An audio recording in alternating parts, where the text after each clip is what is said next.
Hello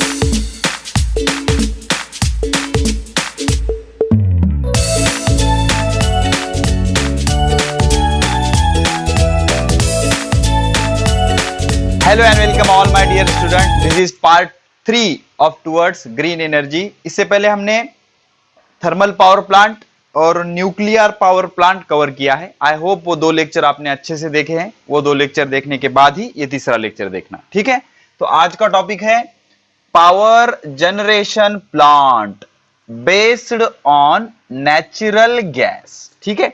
तो एक चीज समझ लो, ये जो अलग अलग तरह के पावर प्लांट है इसमें 80% तो सारी चीजें कॉमन है, जैसे टरबाइन कॉमन है, जनरेटर कॉमन है, उससे रोटेशन होकर इलेक्ट्रिसिटी प्रोड्यूस होना कॉमन है। लेकिन टरबाइन घुमाने के लिए आप कौन सी टेक्नोलॉजी यूज करते हो, इस पे बेस्ड इसके अलग अलग तरह के टाइप पड़ते हैं। जैसे कि थर्मल पावर प्लांट में हमने कोल को बर्न किया, हीट जनरेट की, बॉयलर में पानी रखा, पानी को गर्म किया, पानी से स्टीम प्रोड्यूस हुई।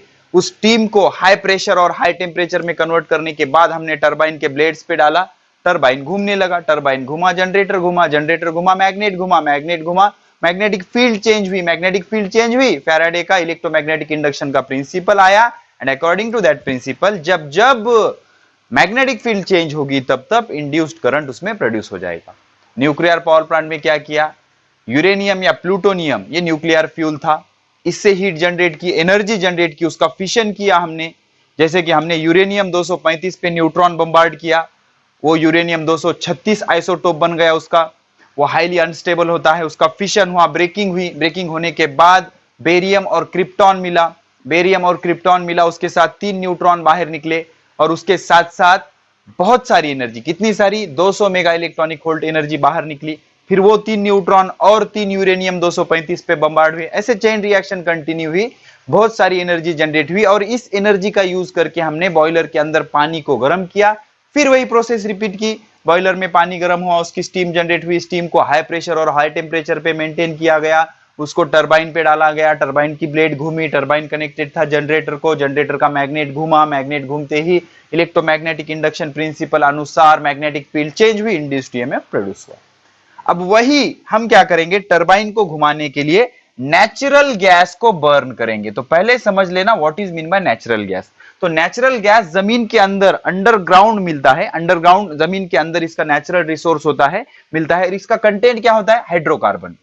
क्या होता है, हाइड्रोकार्बन। आता हाइड्रोकार्बन बोले तो क्या, हाइड्रोकार्बन मतलब जिसमें हाइड्रोजन और कार्बन होंगे, जैसे कि मीथेन, उसके बाद इथेन, और कई बार इसमें प्रोपेन, ब्यूटेन, पेंटेन, इस तरह के हाइड्रोकार्बन होते हैं जिनको बर्न करने के बाद बहुत सारी एनर्जी जनरेट होती है।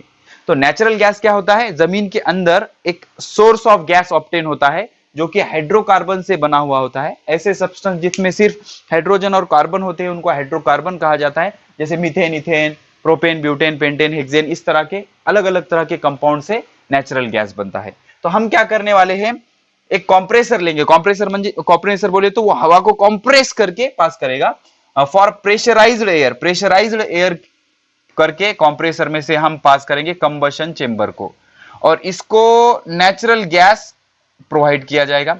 एयर और नेचुरल गैस अगर एयर सप्लाई नहीं करोगे तो नेचुरल गैस का बर्निंग हो सकता है क्या, नहीं। हमेशा याद रखना, ऑक्सीजन जो है वो कंबस्टाइल नहीं है, लेकिन उसके सिवाय कंबशन होता भी नहीं है, वो कंबशन को हेल्प करता है, ठीक है।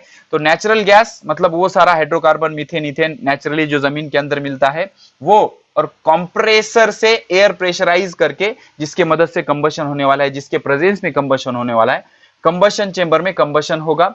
उससे क्या किया जाएगा, हाई प्रेशराइज पानी गर्म किया जाएगा, पानी से स्टीम जनरेट होगा, उस स्टीम को पास किया जाएगा गैस टरबाइन को। गैस टरबाइन क्या करेगा, गैस टरबाइन के ब्लेड के ऊपर अगर आपने वो हाईली प्रेशराइज्ड स्टीम डाली तो गैस टरबाइन घूमने लगेगा। गैस टरबाइन कनेक्टेड होता है जनरेटर से, जनरेटर में होता है मैग्नेट, तो मैग्नेट घूमने लगेगा, मैग्नेट जैसे ही घूमेगा मैग्नेटिक फील्ड चेंज होगी, मैग्नेटिक फील्ड चेंज होगी तो इलेक्ट्रोमैग्नेटिक इंडक्शन के प्रिंसिपल अनुसार इंड्यूस्ड करंट उसमें प्रोड्यूस हो जाएगा। तो फाइनली क्या हो जाएगी, इलेक्ट्रिक एनर्जी आपको ऑब्टेन हो जाएगी। तो एनर्जी चेंजेस कैसे होंगे, पहले जो केमिकल एनर्जी थी किसमें, नेचुरल गैस में। नेचुरल गैस मतलब जो जमीन के अंदर अंडरग्राउंड एक स्पेशल टाइप का गैस मिलता है जो हाईली कंबस्टाइल होता है, जिसमें मीथेन, इथेन, प्रोपेन, ब्यूटेन होते हैं, जिसको बर्न करके बहुत सारी एनर्जी जनरेट की जाती है, उसमें केमिकल एनर्जी होती है। केमिकल एनर्जी मतलब बॉन्डिंग की एनर्जी। अब उसको बर्न करके हमने क्या किया, kinetic energy due to combustion of natural gas. तो नेचुरल गैस के कंबशन से हमने काइनेटिक एनर्जी जनरेट की। अब काइनेटिक एनर्जी दी टरबाइन को, तो उसको वो किस में कन्वर्ट की गई, काइनेटिक एनर्जी ऑफ टरबाइन। तो जितने स्पीड से टरबाइन घूमेगा उतने स्पीड से मैग्नेटिक फील्ड चेंज होगी, और जनरेटर में मैग्नेटिक फील्ड चेंज होते ही इलेक्ट्रोमैग्नेटिक इंडक्शन प्रिंसिपल अनुसार इलेक्ट्रिक एनर्जी जनरेट हो जाएगी। ठीक है, तो इस तरह से ये सारा अरेंजमेंट है। तो देखेंगे लाइन टू लाइन देखेंगे क्या बोल रहा है।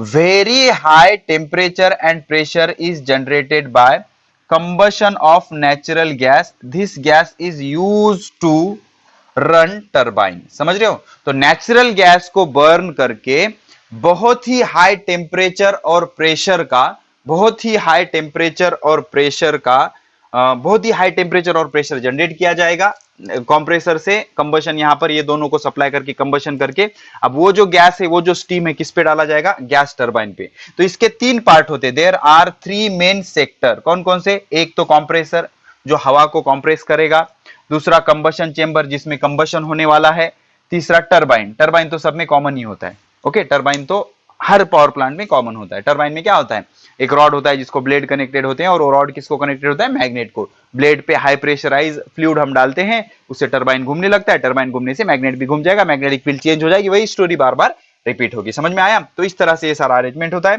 इसके बाद into combustion chamber pressurized air is introduced by compressor. Compressor मतलब हवा को दबा के वो पास करेगा प्रेशर बढ़ाने के लिए। तो कंबशन चेंबर में हाईली कंप्रेस्ड एयर पास की जाएगी। The natural gas is burn, natural gas को जलाया जाएगा बिकॉज ऑफ एयर। अगर एयर नहीं डालोगे तो नेचुरल गैस बर्न नहीं हो सकता। इस वजह से क्या होगा, हाई टेम्परेचर और प्रेशर जनरेट होगा। हाई टेम्परेचर और प्रेशर जनरेट होगा जो क्या करेगा, टरबाइन को रोटेट करेगा। टरबाइन को रोटेट करेगा, turbine rotate the generator. Turbine rotate होने की वजह से जनरेटर रोटेट हो जाएगा, और इस तरह से इलेक्ट्रिसिटी जनरेट हो जाएगी। जैसे ही टरबाइन रोटेट हुआ, उससे कनेक्टेड मैग्नेट भी रोटेट होगा, और मैग्नेट रोटेट होने की वजह से मैग्नेटिक फील्ड चेंज होगी और इलेक्ट्रिसिटी जनरेट हो जाएगी। तो नेचुरल गैस की जो केमिकल एनर्जी थी उसको हमने कन्वर्ट किया chemical energy of combustion of natural gas. Kinetic energy, chemical energy को काइनेटिक एनर्जी ऑफ गैस में कन्वर्ट किया। काइनेटिक एनर्जी ऑफ गैस से kinetic energy of turbine, kinetic energy of turbine से electric energy generate हो जाएगी। ठीक है, अब इसके क्या क्या एडवांटेज होते हैं। सबसे बड़ा एडवांटेज ये होता है कि नेचुरल गैस में सल्फर नहीं होता, जिस वजह से सल्फर डाइऑक्साइड नाम का एक हार्मफुल जो वेस्ट था, जो एयर पोल्यूशन करता था, वो प्रोड्यूस होगा क्या, नहीं। और ये जो होता है more efficient than coal power plant, because coal को बर्न करके हम उतनी एनर्जी नहीं जनरेट कर सकते जितनी एनर्जी हम नेचुरल गैस को जनरेट करके कर सकते हैं। तो इसकी जो इफिशियंसी है, काम करने की कैपेसिटी है, वो ज्यादा होगी। मतलब कम नेचुरल गैस से हम ज्यादा इलेक्ट्रिसिटी जनरेट करते हैं। मतलब 1 किलो नेचुरल गैस और 1 किलो कोल, दोनों से आप अगर इलेक्ट्रिसिटी जनरेट करोगे तो उसके कंपैरिजन में 1 किलो नेचुरल गैस की एनर्जी कैसे होगी, ज्यादा होगी। तो उसको क्या बोलेंगे, मोर इफिशियंट है, ज्यादा इफिशियंट है। ओके, उसके बाद लेस पॉल्यूटिंग, कम पॉल्यूशन होगा इससे। As there is no sulphur in natural gas, natural gas में सल्फर होता है क्या, नहीं। इस वजह से hence less pollution by burning natural gas. तो नेचुरल गैस को बर्न करने के बाद कम पॉल्यूशन होगा, ज्यादा पॉल्यूशन नहीं होगा। अब एक चीज याद रखो, use of energy is unavoidable. Energy का यूज ही मत करो, पॉल्यूशन हो रहा है, ऐसे हम कर सकते हैं क्या, नहीं। विदाउट एनर्जी हम लाइफ को इमेजिन भी नहीं कर सकते। ऐसे इमेजिन करो कि इलेक्ट्रिसिटी नहीं है, तो ये लाइफ मीनिंगलेस हो जाएगी। आप आजकल तो आप मोबाइल के सिवा जी ही नहीं सकते, ठीक है ना। बाथरूम में भी आपको मोबाइल लगता है, इसके सिवा आपको प्रेशर नहीं आता, ठीक है। तो but controlled and careful use is essential, ये इंपॉर्टेंट है। हो सके उतना कंट्रोल किया करो, या फिर केयरफुली, जिसमें कम पॉल्यूशन है, ऐसी एनर्जी यूज करना। तो ये नेसेसरी, ये आजकल की गरज है। ओके, ये आजकल की नीड है कि भाई आप केयरफुली एंड कंट्रोल्ड यूज करो, over excess of use avoid करो। So this is all about power generation plant based on natural gas. तो इसमें क्या किया जाएगा, नेचुरल गैस की जो केमिकल एनर्जी थी उसको kinetic energy of natural gas में कन्वर्ट किया जाएगा। काइनेटिक एनर्जी गैस से kinetic energy of turbine, kinetic energy of turbine से इलेक्ट्रिक एनर्जी। और प्रोसेस क्या होगी, कंबशन चेंबर में नेचुरल गैस और एयर दोनों इंट्रोड्यूस किया जाएगा। नेचुरल गैस बर्न होगा जिससे एनर्जी जनरेट होगी, और एयर नहीं होगी तो वो बर्न नहीं होगा, बिकॉज बर्निंग के लिए एयर लगता है। दोनों के बर्निंग से गैस टरबाइन घुमाया जाएगा, गैस टरबाइन कनेक्टेड होगा जनरेटर से, जनरेटर घूमेगा, मैग्नेटिक फील्ड चेंज होगी, इलेक्ट्रिक एनर्जी जनरेट हो जाएगी। ठीक है,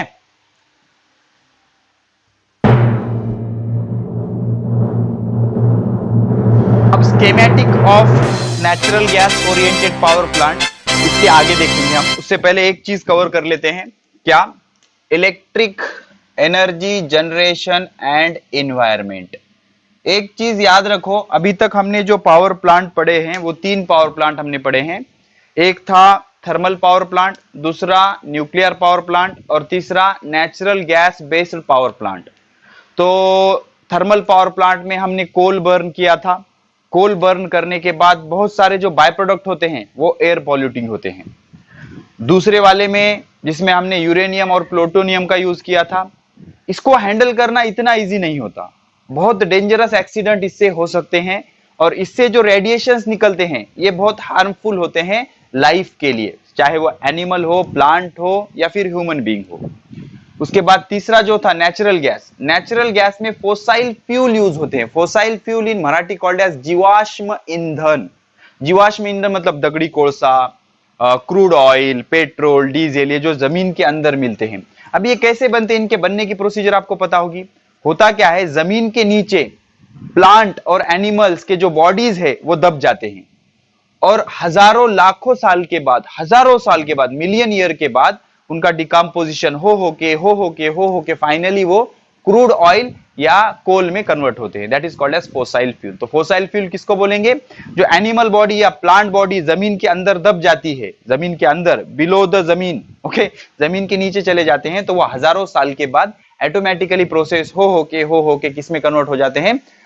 फोसाइल फ्यूल में कन्वर्ट हो जाते हैं। ठीक है, तो ये जो फोसाइल फ्यूल का जो सोर्स है ये लिमिटेड है।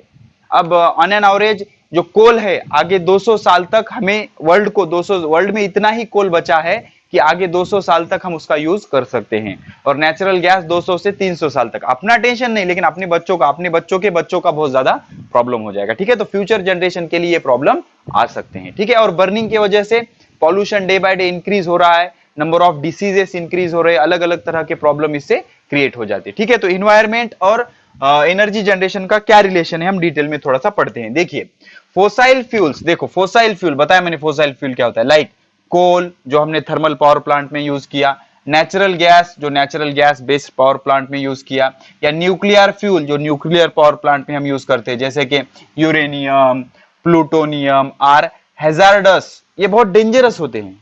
ओके, हैजार्डस एंड पोल्यूटिंग, ये बहुत डेंजरस है, इनका यूज करना बहुत डेंजरस होता है, बिकॉज इन्वायरमेंट में इसका बहुत वर्स्ट इफेक्ट होता है, बहुत हार्मफुल इफेक्ट होता है, और उससे पोल्यूशन बहुत ज्यादा हो जाता है। ठीक है, तो दस electricity obtain by burning this is not environment friendly.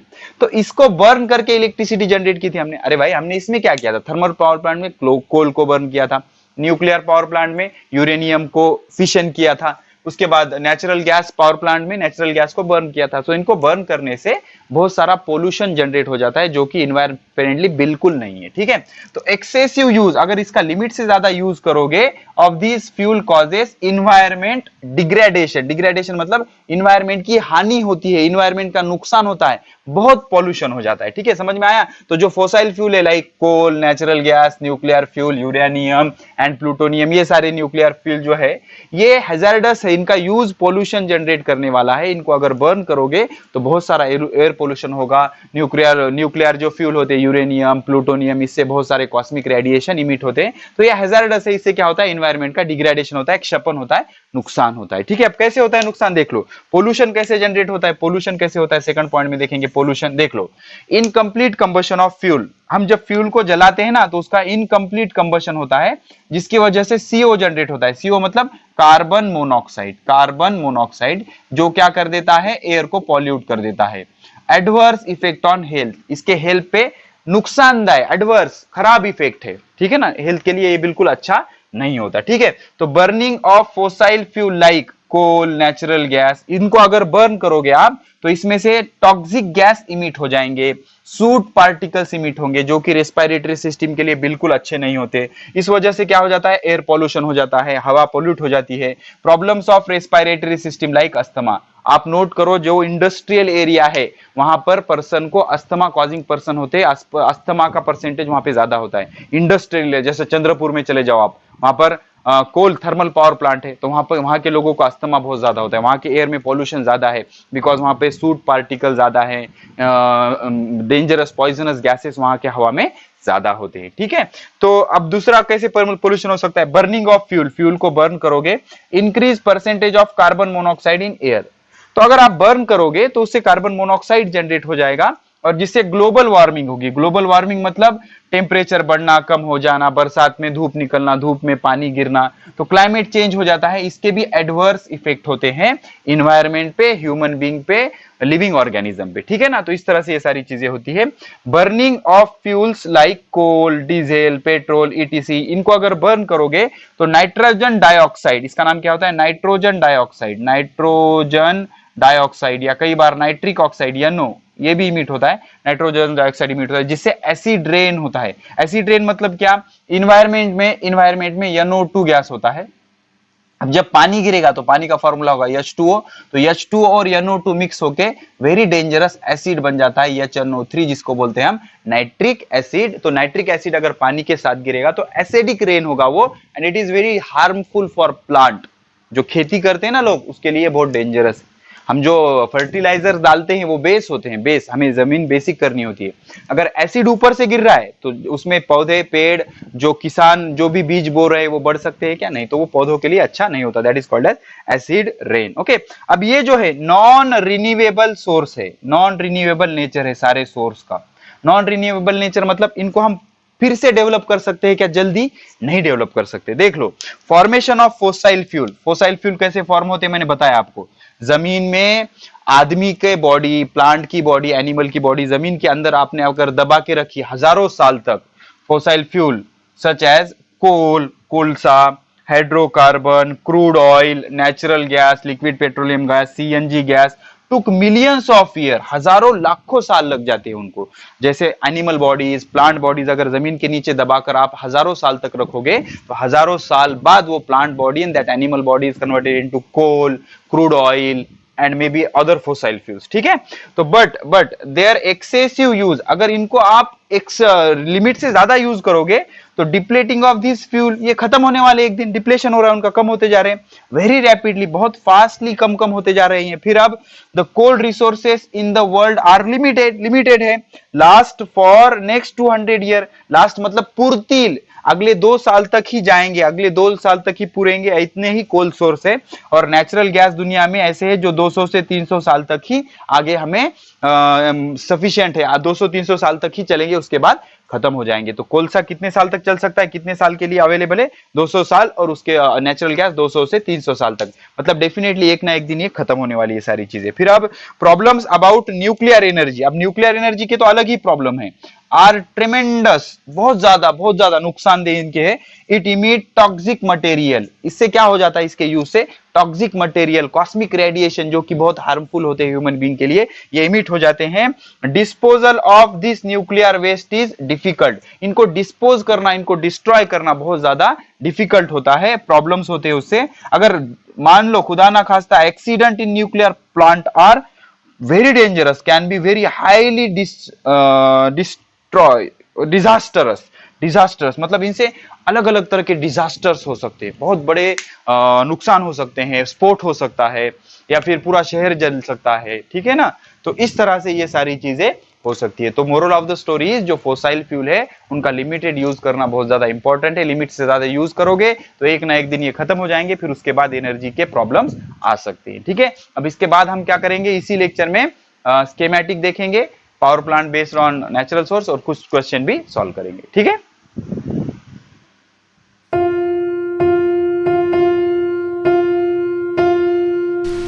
तो अब हम schematic of power plant based on natural gas study करते हैं। ठीक है, तो यहाँ पर देखिए लेफ्ट से शुरू करेंगे।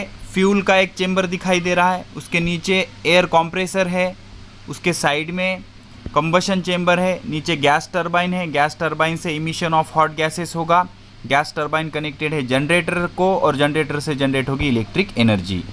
तो हम जब फ्यूल भरेंगे कंबशन चेंबर में, फ्यूल मतलब नेचुरल गैस होगा, और जो एयर कॉम्प्रेसर है वो क्या करेगा, कॉम्प्रेसर एयर कंबशन चेंबर को दे देगा, जिसकी मदद से हम कंबशन करेंगे फ्यूल का, और इससे जो गैसेस जनरेट होंगे हॉट गैसेस वो इंसिडेंट होंगे गैस टरबाइन पर, और जिसके वजह से गैस टरबाइन घूमने लगेगा।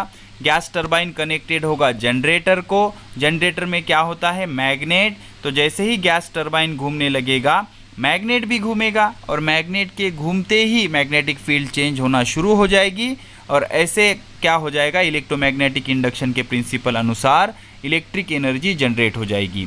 गैस टरबाइन में से जो बाय प्रोडक्ट होगा मतलब हॉट गैसेस इमिट हो जाएंगे, वो एनवायरनमेंट में रिलीज़ किए जाते हैं। ठीक है, अब ये स्कीमेटिक पे मार्च 2019 में एक क्वेश्चन आया था 3 मार्क के लिए, मैं आपको उसके क्वेश्चन और आंसर दोनों बताऊंगा। डायग्राम दी गई थी और नीचे का 3 क्वेश्चन पूछे गए थे और आपसे उसके आंसर मांगे गए थे। तो पहला क्वेश्चन ये था कि in above diagram which energy is generated from the power plant. तो इसका आंसर क्या आएगा, ये जो पावर प्लांट है ये diagram shows electric energy generated from natural gas. तो नेचुरल गैस से हम क्या करते हैं, इलेक्ट्रिक एनर्जी जनरेट करते हैं।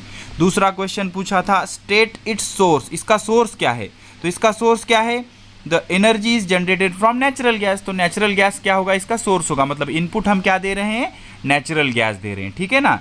अब तीसरा क्वेश्चन क्या पूछा गया था, which is more eco friendly power generation from coal और power generation from natural gas and why. मतलब नेचुरली कौन सा बेटर है, कोल से पावर जनरेट करना मतलब थर्मल पावर प्लांट, या power generation from natural gas. तो ऑब्वियसली नेचुरल गैस बेटर है, बिकॉज उसमें सल्फर नहीं होता, जिसके कारण क्या हो जाता है, बाय प्रोडक्ट जो हार्मफुल गैसेस है वो कम होते हैं। तो इसका आंसर कैसे आएगा, power generation from natural gas is more eco friendly natural gas से होगा, because natural gas does not contain sulphur, उसमें सल्फर नहीं होता, and hence its burning does not cause major pollution, इस वजह से मेजर पॉल्यूशन नहीं होगा बाय फॉर्मिंग सल्फर डाइऑक्साइड। तो नेचुरल गैस के बर्निंग से सल्फर डाइऑक्साइड नहीं बनेगा।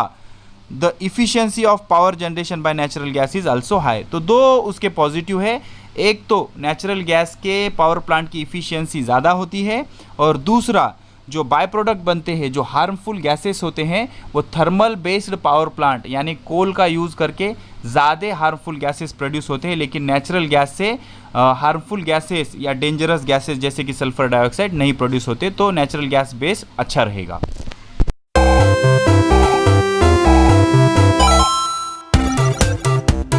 न्यूक्लियर पावर प्लांट पे मतलब न्यूक्लियर फिशन की जो चेन रिएक्शन होती है, जैसे कि आपको डायग्राम में दिखाई दे रही है, इस पे भी 3 मार्क का या 5 मार्क का क्वेश्चन बन जाएगा, उसको हम डिटेल में सॉल्व करेंगे।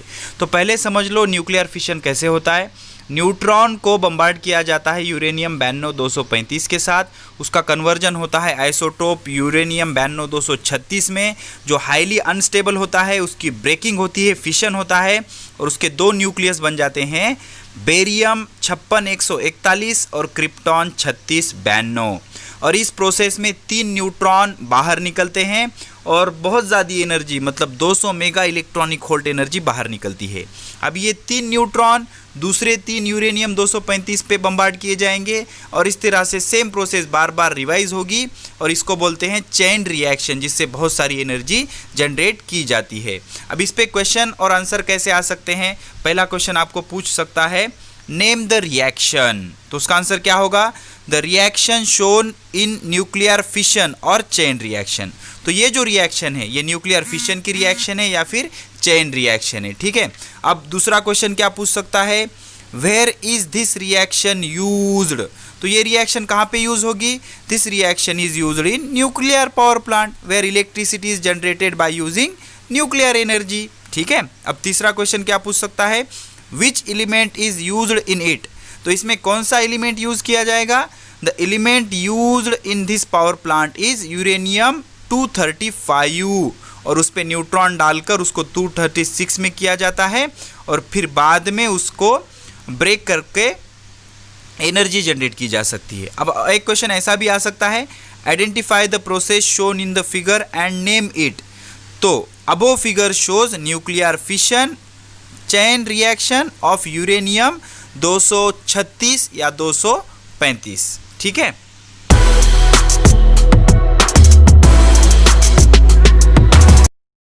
सम major thermal power plant in India and their capacity, मतलब इंडिया में थर्मल पावर प्लांट किस शहर में, किस स्टेट में बेस्ड है और उनकी कैपेसिटी क्या है, ये आपको फाइंड ऑड मैन आउट या फिल इन द ब्लैंक में पूछ सकता है।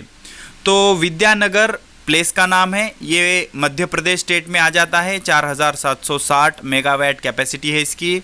मुंद्रा में 2 थर्मल पावर प्लांट है। मुंद्रा ये शहर जो है गुजरात में आ जाता है। एक की कैपेसिटी है 4620 मेगावाट और दूसरे की 4000 मेगावाट। तामनार छत्तीसगढ़ में आता है, ये 3400 मेगावाट की कैपेसिटी है। चंद्रपुर महाराष्ट्र में आता है, मैं गया हूँ यहाँ पर, मैंने ट्रेनिंग की है चंद्रपुर थर्मल पावर प्लांट में और इसकी कैपेसिटी 3340 मेगावाट है, ठीक है। तो ये अच्छे से समझ लेना और नज़रों के नीचे से एक बार जाने देना। अब ये जो है some natural gas based power plant and their capacity in India. तो natural gas based power plant India में कहाँ कहाँ है।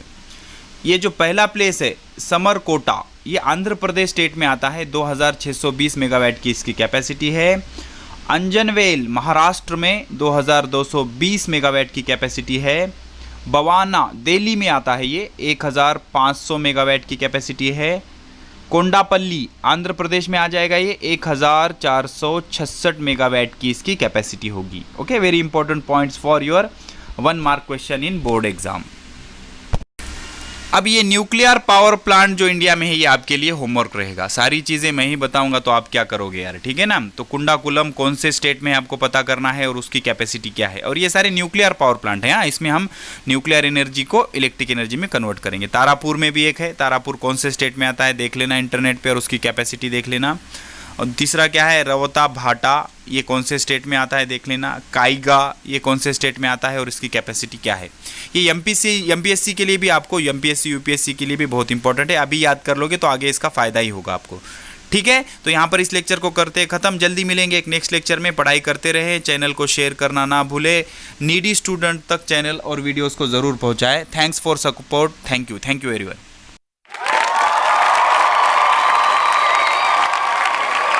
क्वालिटी ऑनलाइन एजुकेशन के लिए विजिट करें हमारे YouTube channels Kota pattern science वाला, of physics, Facebook page the Hind group of institutions.